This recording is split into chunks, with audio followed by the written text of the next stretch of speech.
가벼운 것, 슬림형, 그리고 다기능 핸드폰을 원하고 있습니다.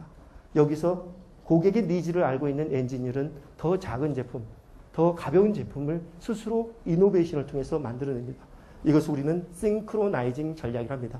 고객이 100마일의 속도로 생각을 하는데 기업이 50마일의 속도로 달려가면 절대 고객을 이길 수가 없습니다. 자, 선생님이 학생이 100마일의 속도로 움직이는데 선생님이 그 50마일의 속도로 따라가면 절대 학생의 니즈를 충족시킬 수가 없습니다. 우리는 상대가 무엇을 원하는지 먼저 상대의 입장에서 거기에 맞는 것을 풀앤푸시의 법칙으로 세상에 승리의 법칙을 만들어내야 됩니다. 그러려면 상대가 무엇을 원하는지 demand based thinking을 해야 된다고 글로벌 리더들은 얘기를 합니다. 자, 지난 300년간, 250년간 산업화 시대를 지배했던 여러분들의 사고 법칙은 뭐냐? 왼쪽의 뇌였습니다. 왼쪽의 뇌는 이성과 합리성을 지배하고 있습니다. 합리적 기대 가설을 토대로 해서 세상의 모든 경제 경영의 법칙이 만들어졌습니다. 루카스가 만들어 놓은 합리적 기대 가설이란 내가 물건값이 오르면 수요가 줄고 수요가 줄면 물건값이 떨어지면 수요가 늘 것이다 라는 사람들의 합리적 판단을 근거로 하고 있습니다. 이 합리적 기대 가설이 작동을 하지 않는 게 21세기입니다. 21세기 작동을 하지 않습니다. 물건값을 올렸는데 물건이 더 잘 팔려요. 왜 그럴까? 사람들은 그 물건 가격에 의해서 세상을 물건을 보는 게 아니라 내 오른쪽 뇌가 나를 지배하고 있었던 겁니다. 디자인, 멋있어. 그럼 비싸지만 그래, 오케이. 나의 머리를 지배하고 있는 감성이 나를 물건을 사도록 만들었습니다. 여러분들도 불과 20년 만에 완전히 다른 사람이 되어 있습니다. 대한민국에 컴퓨터가 처음 들어왔을 때 1990년대 중반입니다. 여러분들이 그때 샀던 컴퓨터는 뭐냐? 싼 거예요. 가격이 여러분을 지배하고 있었습니다. 여러분들은 그때 산 컴퓨터가 뭐냐? 주연, 현주, 또 뭘 샀죠? 그것도 모자라서 여러분들은 용산 전자상가를 가서 조립했습니다. 그때 LG와 삼성이 컴퓨터가 300만 원이었습니다. 미쳤지. 내가 세 대를 사지. 왜 삼성, LG를 사? 안 샀습니다. 근데 불과 몇 년이 흐르고 여러분 집에 있는 컴퓨터는 뭡니까? 뭐예요? 다 브랜드 제품입니다. 삼성, LG, 소니. 이 브랜드 세상입니다. 디자인, 브랜드, 스토리텔링 이것에 의해서 여러분들이 움직여지고 있습니다. 그래서 20세기는 브레인스토밍의 시대였는데 21세기는 하스토밍, 사람들의 마음을 움직이는 삼성이라는 브랜드가 중소기업 브랜드와 같이 있을 때 내 마음이 그 브랜드에 의해서 마음이 삼성으로 움직이게 하는 그런 고도의 시대로 세상이 진화하고 있습니다. 네 번째 중요한 키워드입니다. 네 번째 중요한 키워드는 돈을 버는 법칙 자체가 바뀌어가고 있다고 했습니다. 사람이 세상에 태어나서 돈을 버는 방법은 여러 가지가 있는 것 같지만 정리해보면 딱 두 가지밖에 없습니다. 근데 우리는 한 가지 방법에 집착해 있습니다. 그 한 가지 방법밖에 모르기 때문에 재벌, 부자로 살기가 힘든 것입니다. 자, 저를 따라잡십시오. 액티브 인컴. 액티브 인컴. 액티브 인컴. 자, 사람이 세상에서 태어나서 돈을 버는 첫 번째 법칙은 액티브 인컴입니다. 내가 일을 해서 돈을 버는 거야. 내가 노동력을 파서. 산업화 시대에는 우리는 일을 해서 돈을 벌었어요. 내가 일을 하지 않으면 회사에서 나가 놀아라. 월급 안 줘. 그런데 이 액티브 인컴에 의존하면 내가 한 달 일하면 얼마를 벌지, 1년 일하면 얼마를 벌지, 소득 크기를 다 알아요. 그러니까 내가 작아져요. 내가 작아지죠. 왜냐? 그 소득의 크기 안에서 살아야 되니까.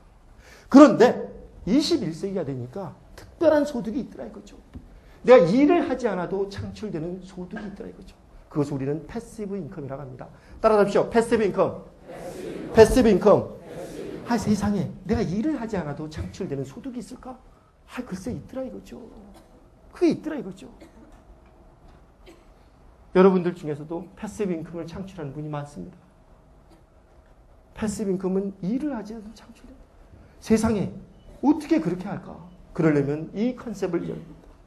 캐머런 감독이 만든 아바타라는 영화를 보고 끝나지 마시고 나를 대신해서 일을 해줄 수 있는 아바타가 있어야 됩니다. 따라하십시오. 아바타. 아바타. 여러분을 위해서 일해주는 아바타는 누굽니까? 우리 집사람은 제가 아바타야. 우리 집사람을 위해서 내가 일을 해줘, 대신. 우리 집사람은 아바타를 키우고 있어. 자, 내가 돈이 있다. 내가 빌딩을 사놨다. 그런 빌딩이 나를 위해서 한 달이 지나면 임대소득을 갖다 줍니다. 나는 일을 안 해도 돼요. 누가 일해요? 빌딩이 나의 아바타야. 이건희 회장. 이건희 회장을 위해서 전 세계 30만 명이 일합니다.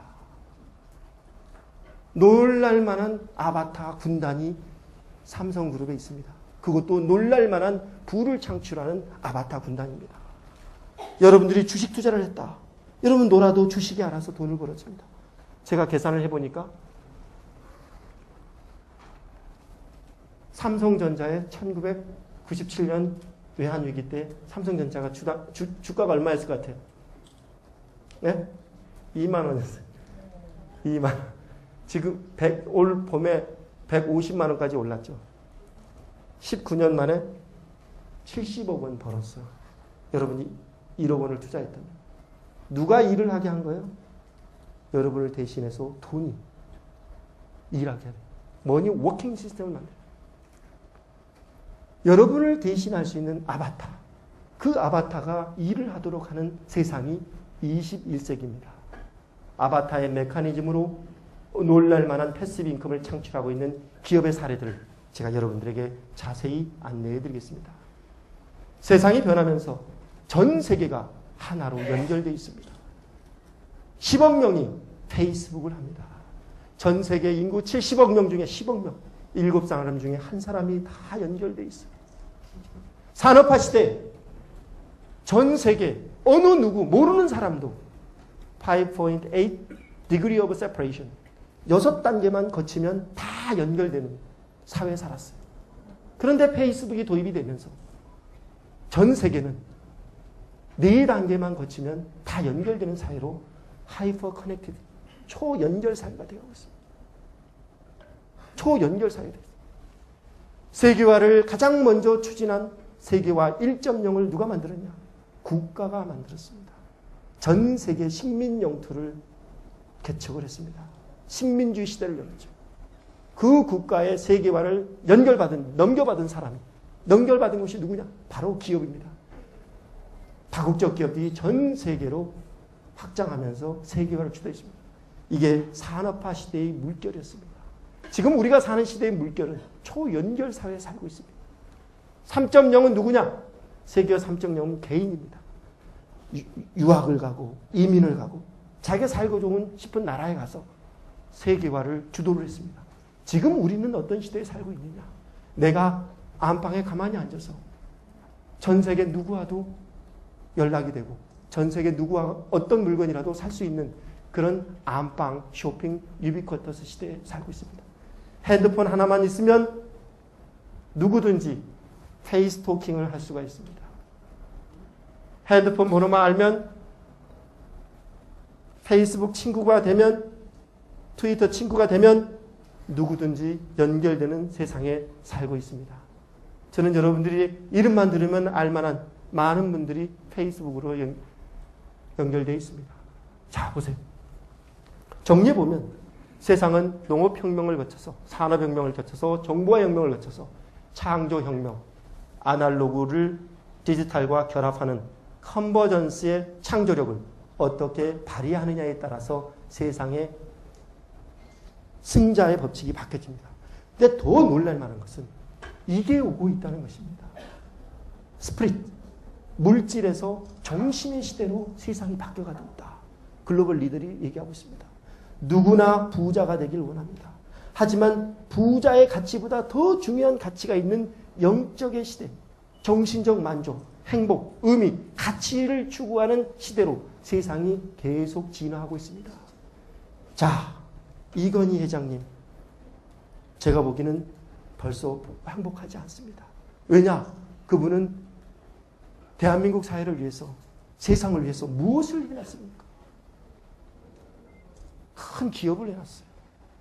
하지만 세상이 존경받을 만한 의미 있는 일, 가치 있는 일, 사람들의 행복을 보장해 줄 수 있는 그런 가치 있는 일은 아직 하지 않았다. 이렇게 봅니다. 노벨 평화상을 만든 그분은 노벨 재단을 만들어서 세상에 의미 있는 업적을 만들었어요. 카네기 재단. 빌 게이츠는 돈을 다 벌고 나서 해보니까 더 가치 있는 게 있더라. 돈이 없어서 치료를 못 받은 사람, 돈이 없어서 교육을 못 받는 사람. 멜린다 앤 게이츠라는 재단을 만들어서 이 일을 하고 있습니다. 영성의 시대, 자본주의 4.0의 시대, 그리고 따뜻한 자본주의 시대, 그리고 경제민주화의 시대를 열고 있습니다. 빌 게이츠는 그것을 크리에이티브 캐피탈리즘이라고 이야기하고 있습니다. 자, 세상이 이렇게 바뀌어가고 있습니다. 자, 네 번째 패러다임부터 제가 강의를 실사례를 통해서 진행하도록 하겠습니다. 제가 정확히 해야 되니까 아직 안 들어오네요. 문자가. 이런 일이 있을 수가 있나요? 지금 제가 경품을 많이 준비를 했습니다. 책도 준비를 했고요. 이북을 다운받을 수 있는 쿠폰도 준비를 했고요. 더 많은 돈이 담긴 쿠폰도 준비를 했습니다. 질문이 들어오는 대로 바로 갑니다. 자, 21세기의 부를 축적할 수 있는 패러다임. 아바타입니다. 따라서 하십시오. 아바타. 아바타. 자, 돈을 버는 법칙이 사람이 일하는 낮은 부가가치를 창출하는 시대에서 누가 일을 해요? 돈이 일하는, 시스템이 일하는 그런 경제로 세상이 바뀌어가고 있습니다. 여러분, 돈과 시스템이 일하는 그런 경제로 여러분들의 패러다임을 바꾸십시오. 여러분들은 일을 해서, 액티브 인컴이라는 것은 열심히 일을 해서 삶의 보람과 성취, 의욕을 느끼는 그런 인컴입니다. 반드시 필요한 인컴입니다. 그런데 내가 번 돈이 나를 대신해서 또 다른 차원에서 돈이 나를 위해서 돈을 벌어준다. 이것은 나를 더 행복하게 만들어주는 또 다른 소득의 원천입니다. 삼성전자를 봤더니 이런 패턴을 보였습니다. 2만 원짜리가 148만 원, 시장 한때 150만 원을 돌파했습니다. 그러려면 여러분들이 뭘 했냐? 산업화 시대가 만들어줬던 R&D의 패러다임을 바뀌고 함께 together 함께 나가야 됩니다. 내가 가진 역량을 남의 역량과 연결을 해서 C&D Connect and Development 전략을 하거나 CNC Connect and Create 전략으로 세상을 바꿔야 됩니다. 그러려면 내가 혼자 할 수가 없어요. 내가 혼자 할 수가 없는데 나의 고객을 활용하면 할 수가 있습니다.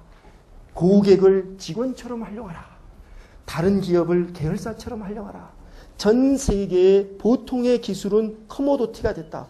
보통의 기술을 나는 남에게 활용을 하고 나는 특화된 핵심 기술만 하라. 이게 21세기의 전략입니다. 자, 어떻게 하냐? 패시브 인컴을 가장 많이 창출하는 것이 바로 은행입니다. 은행은 어떻게 해서 패시브 인컴을 놀랄 만큼 창출하느냐? 여러분이 인터넷 뱅킹, 홈 뱅킹을 하기 위해서 은행을 방문합니다. 은행을 방문해서 여러분들이 인터넷 뱅킹 신청서를 써요. 여러분들의 프로필을 다 써주죠. 그러면 은행이 여러분에게 하는 일이 뭐죠? 임시 아이디 패스워드를 줍니다. 그 다음부터가 중요합니다. 그럼 여러분들은 뭘 합니까? 내 노동력으로 집에 와서 내 컴퓨터 앞에서 내 노동력으로 내가 인증서를 다운받습니다. 인증서 그 디렉션대로 따라 시키는 대로 해요. 인증서를 다운받고 그 다음에 뭘 하죠? 내 돈을 내가 송금을 시켜요. 누구의 노동력입니까? 고객의 노동력이에요. 은행 여러분들은 고객의 노동력을 사용을 했기 때문에 고객한테 뭘 줘야 돼요? 수고비를 줘야 되는데 철면피야. 수고비를 받아요? 안 받아요? 오히려 수고비를 받아가. 이렇게 해서 국민은행이 1년에 창출한 소득이 얼마냐? 1조 원입니다. 패시브 인컴 누가 만들어줘요? 홈뱅킹이라는 시스템이 무한 부를 창출할 수 있도록 만들어줬습니다.